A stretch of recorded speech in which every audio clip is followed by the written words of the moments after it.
Inilah kisah Abu Bakar memeluk Islam. Nama asli Abu Bakar adalah Abdullah bin Abi Quhafah. Ayah beliau bernama Utsman bin Amir, yang sering dipanggil Abu Quhafah, dan ibunya bernama Salma binti Sakhar. Nama Abu Bakar sendiri memiliki arti orang yang mendahului, atau yang pertama. Nah, jadi Abu Bakar adalah orang pertama yang masuk Islam dari kalangan laki-laki dewasa. Makanya beliau dipanggil Abu Bakar. Dari segi fisik, Abu Bakar digambarkan sebagai sosok yang bertubuh kurus, kulitnya putih dan tinggi badannya sedang. Sayyidah Aisyah, istri Nabi, bahkan mengatakan bahwa urat-urat di tangan Abu Bakar terlihat jelas karena tubuhnya yang sangat kurus. Tapi yang perlu kita ingat dalam Islam, fisik bukanlah hal yang menjadi patokan untuk menilai seseorang. Contohnya dalam kisah Abu Bakar. Begini ceritanya. Suatu hari Abu Bakar naik ke pohon kurma. Saat angin bertiup kencang, bajunya terangkat dan betisnya terlihat.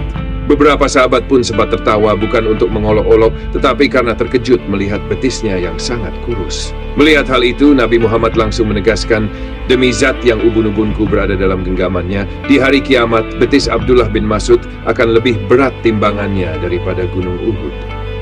Jadi, yang menentukan kedudukan kita di hadapan Allah, bukanlah seberapa besar atau kecil tubuh kita, tetapi seberapa baik amalan kita.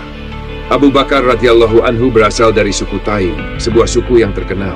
Suku ini dikenal banyak memimpin peperangan dan memiliki banyak orang pintar serta kaya raya. Dulu, di masa jahiliyah, suku Taim memiliki tugas penting, yaitu mengurus masalah denda atau upeti. Jadi, jika ada orang yang melanggar aturan di Makkah, misalnya membunuh seseorang atau melakukan hal buruk lainnya, maka mereka harus membayar denda kepada suku Taim. Suku inilah yang kemudian mengurus semua masalah tersebut, termasuk memberi sumbangan kepada keluarga korban yang terkena musibah. Abu Bakar sendiri adalah kepala atau pemimpin dari suku Taim. Jadi, jelas bahwa Abu Bakar bukanlah orang sembarangan. Beliau memiliki posisi yang sangat penting di Makkah pada waktu itu. Sebelum masuk Islam alias masih di masa jahiliyah, Abu Bakar dikenal sebagai ahli nasab. Di zaman sekarang, beliau bisa diibaratkan seperti kamus berjalan yang mengetahui siapa anak siapa, keturunan mana, berasal dari bani apa, dan sejarah keluarga mereka. Orang-orang sering datang kepada Abu Bakar untuk menanyakan silsilah keluarga atau sekadar meminta saran karena mereka merasa nyaman berbicara dengannya.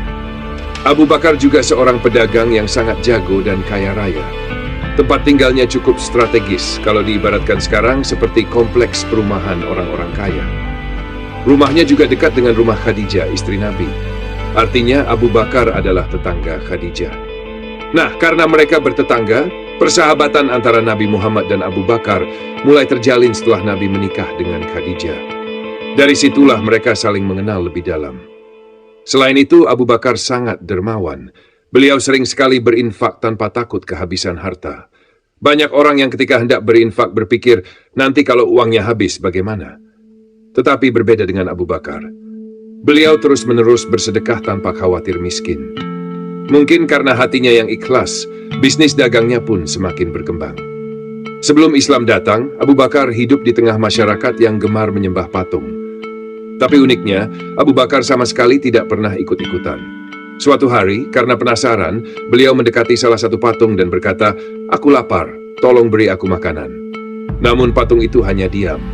Lalu Abu Bakar berkata lagi, "Aku tidak punya pakaian, tolong beri aku pakaian." Tetapi patung itu tetap diam, tidak bergerak dan tidak menjawab. Karena kesal, Abu Bakar akhirnya mengambil batu dan melemparkannya ke arah patung itu. Patung itu langsung jatuh tersungkur ke tanah. Saat itulah Abu Bakar berpikir, Tuhan macam apa ini? Masa patung seperti ini mau disembah? Hal menarik lainnya dari Abu Bakar adalah beliau tidak pernah menyentuh minuman keras. Padahal, saat itu minum keras sudah menjadi kebiasaan umum. Bahkan banyak sahabat Nabi yang pernah meminumnya karena belum ada larangan. Tapi Abu Bakar berbeda. Beliau sudah mengharamkan khamr untuk dirinya sendiri jauh sebelum Islam datang. Suatu hari, ketika Abu Bakar berada di negeri Syam, beliau mengalami mimpi yang cukup unik. Mimpi ini benar-benar membuatnya penasaran. Akhirnya, ia memutuskan untuk menceritakannya kepada seorang pemimpin agama di sana. Orang itu adalah seorang Nasrani yang masih mengikuti ajaran murni Nabi Isa alaihi salam. Setelah Abu Bakar menceritakan mimpinya kepada pendeta, pendeta itu mulai menanyakan asal-usul Abu Bakar. "Kamu berasal dari mana?" tanya pendeta itu. Abu Bakar menjawab, "Saya berasal dari Makkah." Pendeta itu melanjutkan, "Lalu dari suku apa?" "Dari suku Taim," jawab Abu Bakar. Pendeta itu terdiam sejenak, lalu berkata, "Jika benar begitu, maka di negerimu akan muncul seorang nabi yang diutus dari keturunanmu sendiri." Pernyataan itu membuat Abu Bakar semakin penasaran. Ia pun memutuskan untuk menemui Warakah bin Naufal. Warakah ini bukan orang sembarangan. Dia seorang Nasrani yang memiliki ilmu sangat luas dan dikenal sebagai imam di kalangan Arab. Warakah sangat yakin bahwa akan datang seorang nabi terakhir sesuai dengan apa yang dipelajarinya dalam kitab Injil.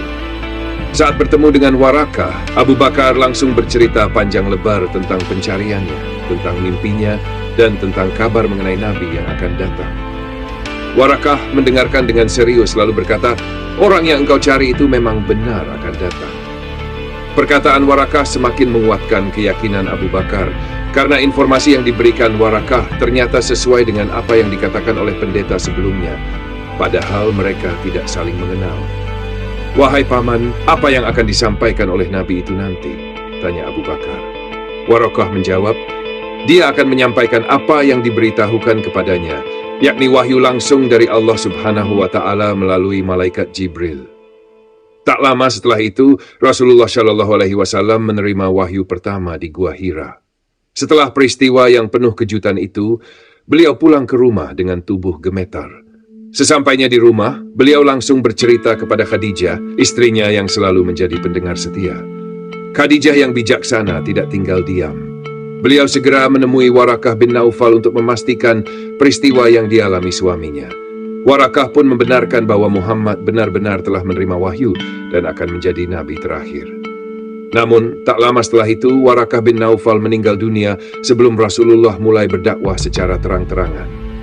Suatu hari, Abu Bakar mendengar desas-desus yang kurang menyenangkan tentang Nabi Muhammad. Saat itu, Abu Bakar belum mengetahui bahwa Nabi Muhammad telah diutus sebagai nabi. Namun di kalangan Quraisy mulai ramai perbincangan bahwa Muhammad telah menghina Tuhan-Tuhan mereka dan membawa ajaran baru. Abu Bakar yang mendengar berita itu segera pergi menemui Nabi Muhammad. Ia tahu betul bagaimana sifat Nabi Muhammad, jujur, amanah, dan berakhlak mulia. Abu Bakar sangat yakin bahwa Nabi Muhammad tidak pernah sekalipun berbohong sepanjang hidupnya. Sesampainya di hadapan Nabi Muhammad, Abu Bakar bertanya dengan penasaran, "Wahai Muhammad, benarkah kabar yang kudengar? Apa sebenarnya yang sedang terjadi?" Nabi Muhammad menjawab dengan tenang, "Wahai Abu Bakar, aku adalah utusan Allah. Aku diutus untuk menyampaikan risalah dari Allah Subhanahu wa Ta'ala." Kemudian Rasulullah melanjutkan, "Wahai Abu Bakar, aku memanggilmu kepada Allah yang Maha Esa, yang tidak memiliki sekutu. Janganlah engkau menyembah selain Allah Subhanahu wa Ta'ala dan taatlah selalu kepadanya." Lalu Rasulullah membacakan beberapa ayat Al-Quran kepada Abu Bakar. Setelah mendengarkan ayat-ayat itu, Abu Bakar tanpa ragu sedikit pun langsung menerima kebenaran Islam dan menyatakan keislamannya. Begitulah Abu Bakar. Ia adalah orang yang selalu memiliki keyakinan penuh dan tidak pernah ragu sedikit pun terhadap kebenaran yang datang dari Rasulullah. Setelah masuk Islam, Abu Bakar tidak tinggal diam. Ia segera menyebarkan Islam kepada orang-orang terdekatnya. Menurut Abdullah bin Mas'ud, Abu Bakar adalah orang pertama yang secara terang-terangan berdakwah di tengah-tengah kaum kafir Quraisy. Keberanian Abu Bakar dalam menyebarkan Islam membuat kaum Quraisy tidak berani macam-macam dengannya, karena mereka tahu bahwa Abu Bakar memiliki kedudukan tinggi dan pengaruh besar. Namun, tidak semua sahabat memiliki perlindungan sekuat Abu Bakar. Banyak dari mereka yang mengalami penyiksaan berat karena memeluk Islam. Misalnya, Ammar bin Yasir. Ia dan keluarganya mengalami siksaan yang luar biasa. Ibunya, Sumayyah, bahkan dibunuh dengan kejam oleh kaum Quraisy. Ayahnya pun wafat akibat siksaan yang tak tertahankan. Sahabat lainnya seperti Bilal bin Rabah juga mengalami penyiksaan berat dari majikannya, Umayyah bin Khalaf. Di antara para sahabat, hanya Abu Bakar yang berani bertindak untuk membebaskan mereka. Suatu hari, ia mendatangi Umayyah bin Khalaf dan berkata, "Wahai Umayyah, sudahlah. Apalagi yang kau inginkan dari orang ini? Lepaskan saja dia, aku akan membelinya darimu." Umayyah pun setuju dan menjual Bilal dengan harga 7 kantung emas. Tanpa ragu, Abu Bakar langsung membayar harga tersebut dan membebaskan Bilal dari perbudakan. Namun setelah transaksi selesai, Umayyah merasa kesal kepada Abu Bakar. Ia berkata dengan penuh amarah, "Aku telah menjualnya kepadamu hanya karena ingin menyingkirkan budak lemah ini. Tapi ingat, Bilal tetap akan menghadapi banyak hambatan dalam keislamannya. Abu Bakar benar-benar totalitas dalam mendukung Islam. Hal ini terbukti dari pengorbanannya, baik harta maupun jiwa. Beliau adalah sosok yang sangat berani. Jika sudah yakin terhadap sesuatu yang benar, beliau tidak akan tinggal diam. Abu Bakar selalu mengajak orang lain untuk mengenal Islam, dan hasilnya luar biasa. Banyak sahabat yang masuk Islam berkat peran Abu Bakar. Bahkan, dari 10 orang yang dijamin masuk surga, 6 diantaranya memeluk Islam melalui Abu Bakar. Mereka adalah Utsman bin Affan, Abdurrahman bin Auf, Talhah bin Ubaidillah, Sa'ad bin Abi Waqqas, Zubair bin Awam, Abu Ubaidah bin Jarrah. Mereka bukan hanya sahabat Nabi, tetapi juga tokoh-tokoh Islam yang sangat menginspirasi dan memberikan kontribusi besar dalam perjuangan Islam. Bahkan sebelum wafat, Umar bin Khattab pernah berpesan, "Jika aku meninggal, pilihlah khalifah berikutnya dari 6 orang ini." 6 orang itu masuk Islam lewat peran Abu Bakar. Semua ini membuktikan betapa besar pahala yang diterima Abu Bakar karena perannya dalam membawa mereka kepada Islam. Kontribusinya tidak main-main. Abu Bakar memang panutan sejati. Tidak heran jika para sahabat pun sepakat bahwa beliau adalah salah satu manusia terbaik setelah Rasulullah. Momen penting lainnya adalah saat Abu Bakar menemani Rasulullah dalam hijrah ke Madinah. Kebersamaan ini begitu berharga hingga diabadikan dalam Al-Quran, yaitu dalam surah At-Taubah ayat 40. Dalam ayat ini Allah menyebut Abu Bakar sebagai sahabat Rasulullah di dalam gua, yang menunjukkan betapa besar keutamaannya dalam Islam. Dedikasi Abu Bakar benar-benar luar biasa. Beliau bukan hanya menjadi inspirasi, tetapi juga bukti nyata bahwa seorang manusia bisa memegang teguh kebenaran, keimanan, dan keberanian.